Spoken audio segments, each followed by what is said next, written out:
Simeão e Levi são irmãos. Suas armas são instrumentos de violência. Não entre no grupo deles, ó minha alma.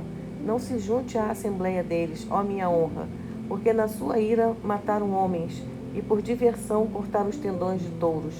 Maldita seja a sua ira, porque é cruel, e a sua fúria, porque é impiedosa.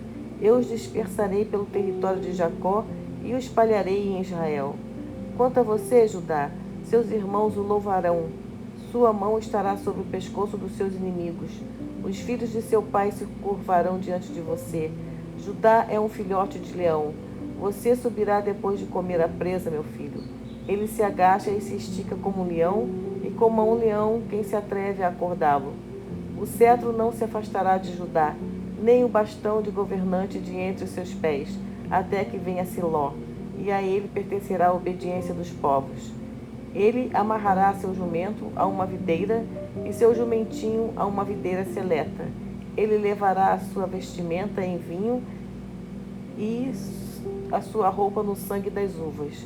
Seus olhos são vermelhos escuros por causa do vinho, e os seus dentes são brancos por causa do leite. Zebulão residirá junto à costa marítima, junto à costa onde os navios ficam ancorados, e sua fronteira se estenderá na direção de Sidom. Issacar é um jumento de ossos fortes, deitado debaixo das duas cargas. Ele verá que o lugar de descanso é bom e que a terra é agradável. Ele abaixará o ombro para levar o fardo e se sujeitará a trabalhos forçados. Dan julgará seu povo como uma das tribos de Israel. Dan será uma serpente à beira da estrada, uma víbora cornuda à margem do caminho, que pica o calcanhar do cavalo, de modo que o cavaleiro cai para trás. Eu esperarei a salvação que virá de ti, ó Jeová. Quanto a Gade, um bando de saqueadores o atacará, mas ele atacará o calcanhar deles. O pão de Asser será abundante, e ele fornecerá alimento próprio de reis. Naftali é uma corça esguia, ele fala palavras belas. José é o ramo de uma árvore fértil junto a uma nascente, cujos ramos se estendem por cima do muro. Mas os arqueiros o hostilizavam, atiravam contra ele e guardavam rancor dele. Contudo, seu arco permaneceu no lugar, e suas mãos continuaram fortes e ágeis.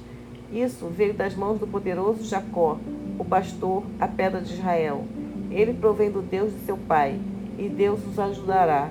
E ele está com o Todo-Poderoso, e este o abençoará com as bênçãos dos céus acima, com as bênçãos das profundezas embaixo, com as bênçãos dos peitos e do ventre.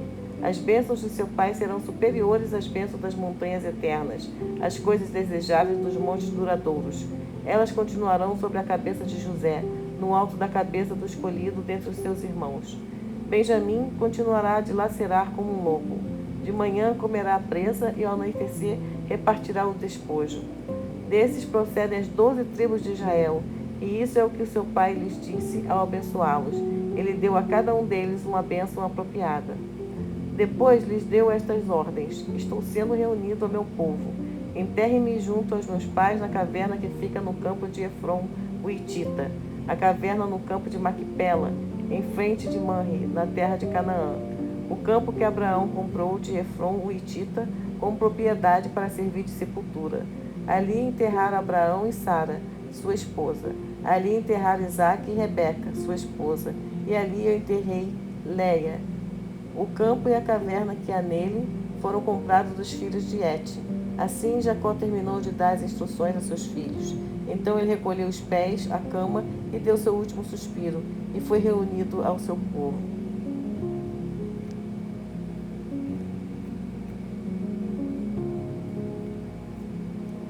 Então José se lançou sobre seu pai, chorou abraçado a ele e o beijou. Depois disso, José ordenou aos seus servos, os médicos, que embalsamassem seu pai, de modo que os médicos embalsamaram Israel, e levaram 40 dias inteiros fazendo isso, pois esse é o período necessário para o embalsamamento.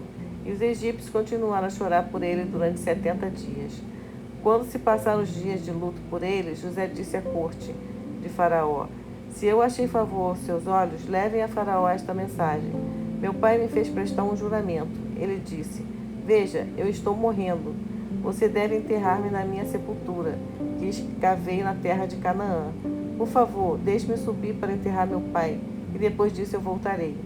Faraó respondeu: Vá, enterre seu pai, assim como ele o fez jurar.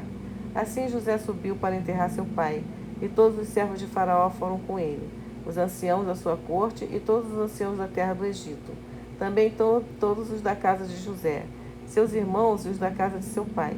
Deixaram somente suas crianças, suas ovelhas e seus bois na terra de Gósen. Carros e cavaleiros foram com ele. O grupo era muito numeroso. Chegaram então à ilha de Atade, que fica na região do Jordão, e ali realizaram uma grande e amarga lamentação, e ele guardou luto por seu pai durante 7 dias. Os habitantes daquela terra, os cananeus, viram a lamentação deles na ilha de Atade e exclamaram: Esse é um grande luto para os egípcios. É por isso que o lugar que fica na região do Jordão foi chamado de Abel Misraim. Então seus filhos lhe fizeram assim como ele os havia instruído. Seus filhos o transportaram para a terra de Canaã e o enterraram na caverna do campo de Macpela, o campo em frente de Manre, que Abraão havia comprado de Efron, o hitita, como propriedade para servir de sepultura. Depois de enterrar seu pai, José voltou ao Egito com seus irmãos e todos os que tinham ido com ele enterrar seu pai. Vendo que seu pai havia morrido, os irmãos de José disseram: Pode ser que José guarde rancor de nós, e ele nos retribuirá todo o mal que lhe fizemos. Por isso eles mandaram dizer a José: Seu pai deu a seguinte ordem antes de morrer.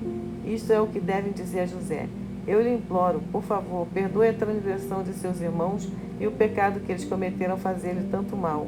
Agora, por favor, perdoe a transgressão dos servos do Deus de seu pai. E José chorou quando falaram com ele. A seguir vieram também seus irmãos e se prostraram diante dele e disseram: Aqui estamos como seus escravos. José lhes disse: Não tenham medo. Será que eu estou no lugar de Deus? Embora vocês quisessem me fazer o mal, Deus quis que as coisas acabassem bem e que muitas vidas fossem preservadas. E é isso que Ele está fazendo hoje. Agora, não tenham medo. Eu continuarei a sustentar vocês e as suas crianças. Assim, Ele os consolou e com suas palavras os tranquilizou. José continuou a morar no Egito, eles da casa de seu pai. E José viveu 110 anos.